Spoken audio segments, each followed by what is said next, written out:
বাংলাদেশ জাতীয়তাবাদী দল সকল সময় নির্বাচনের জন্য প্রস্তুত।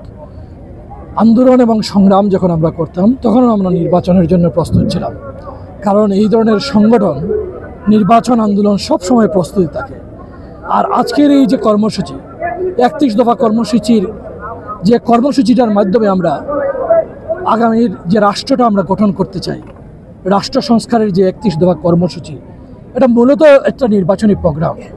কারণ আপনি যদি রাষ্ট্রের দায়িত্ব না নিতে পারেন বা জনগণ যদি আপনাকে রাষ্ট্রের দায়িত্ব আপনার হাতে না তুলে দেয়, জনপ্রতিনিধিত্বশীল সরকার যদি না আসে, তাহলে আপনি এটা বাস্তবায়ন করতে পারবেন না।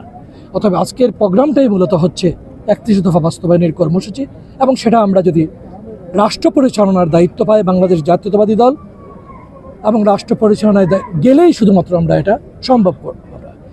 পাশাপাশি অন্য কিছু সংস্কার আছে, সব সংস্কারগুলো আমরা মনে করি বাংলাদেশের প্রেক্ষাপটে, এবং এই যে আমরা নিয়ে আসলাম এই সংস্কার কিন্তু পরিমার্জন সকল সময় হবে। জনগণ যাতে তার প্রতিনিধিশীল সরকারকে প্রশ্ন করতে পারে আগামীতে যদি আমরা রাষ্ট্র পরিচালনার দায়িত্ব নিই। আপনি বলেছিলেন যদি আপনি রাষ্ট্রের দায়িত্ব নেন তাহলে কৃষকদের জন্য এই করবেন, গৃহিণীদের জন্য এই করবেন, বাংলাদেশের স্বনির্ভরতা করবেন, এই করবেন, শ্রমিকদের জন্য এটা করবেন। এখন আপনারা করতেছেন না কেন? শিক্ষাখাতে এই পরিবর্তন নিয়ে আসবেন, আপনারা স্বাস্থ্যখাতে পরিবর্তন নিয়ে আসবেন। আমরা জবাবদিহি বিশ্বাস, আমরা জবাবদিহি হতে চাই জনগণের কাছে, তাই আছে। এবং এই প্রোগ্রামগুলোর মধ্য দিয়ে মূলত আপনারা জানেন যে আগামী রমজানের আগে ফেব্রুয়ারির প্রথম দিকে কোনো এক সময় নির্বাচনের জন্য একটা কথা হয়েছে। আমরা মনে করি নির্বাচনের প্রস্তুতিটাই এখানে হচ্ছে। মূলত জনগণ প্রচণ্ডভাবে উৎসুক যে কখন তার দীর্ঘদিনের যে ভোটাধিকার বঞ্চিত জনগণ তার ভোটাধিকার প্রয়োগের মধ্য দিয়ে তার সরকার প্রতিষ্ঠিত করতে পারবে। আমরা সকল আসনেই, আমাদের 300টি আসনেই আমরা নির্বাচন করব, কিন্তু আমরা পাশাপাশি এটাও বলেছি আপনাদেরকে, আমাদের নেতা তারেক রহমান বারবার উল্লেখ করেছেন বিএনপি এককভাবে দলগতভাবে রাষ্ট্র পরিচালনা করতে চায় না।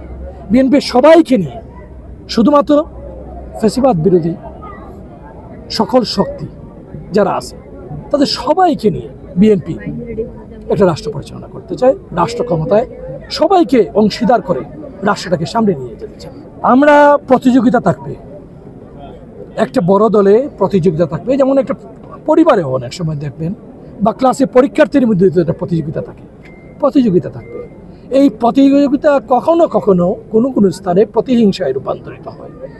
আমাদের দায়িত্বটাই হচ্ছে যে এই প্রতিযোগিতাটা যখন আমরা দেখতে পারবো কোনো জায়গায় প্রতিহিংসায়, সেখানে আমরা হস্তক্ষেপ করব এবং সেটা আমরা মিটাবো। এটাই হচ্ছে নেতৃত্বের মূল দায়িত্ব। আমরা সেদিকে কাজ করছি। ধন্যবাদ।